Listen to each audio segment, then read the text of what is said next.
આજે આપણે વર્ગમૂળ કાઢતા શીખીએ। ઓકે, તો બધાના અહીંયા વર્ગ લખેલા છે 1 થી 100 સુધીના। તેમાં પછી એકમનો અંક જોઈને વર્ગમૂળ કાઢીશું। અહીંયા 6 છે ને, તો 6 કઈ સંખ્યાનો વર્ગમાં આવે? તો એક 4ના વર્ગમાં આવે અને એક 6ના વર્ગમાં આવે। તો લખીએ આપણે એક જગ્યા 4 અને બીજી જગ્યા 6। ઓકે, આમાં છે ને 2 અંક લેવાના, પછી બીજા અંકને લેવાનું। તો અહીંયા 40 કઈ સંખ્યા વચ્ચે આવે તે જોવાનું છે।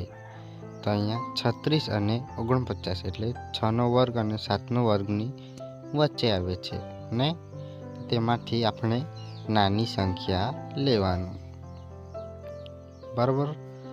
તો અહીંયા 6 આવશે, પછી 6 ને 4 64 અને 6 ને 6 66, એમ 2 સંખ્યા મળે આપણને। તો 40 96નો વર્ગ કાં તો 64 હશે કાં તો 66 હશે, તે નક્કી કરીએ। 6 લીધેલું આપણે, હવે 6 સાતું 42 થશે, બરાબર। વર્ગમૂળમાં 40 આપેલ છે ને, તો 40 એ 42 કરતાં નાની સંખ્યા છે, તો આપણે નાની સંખ્યા લેવાનું છે।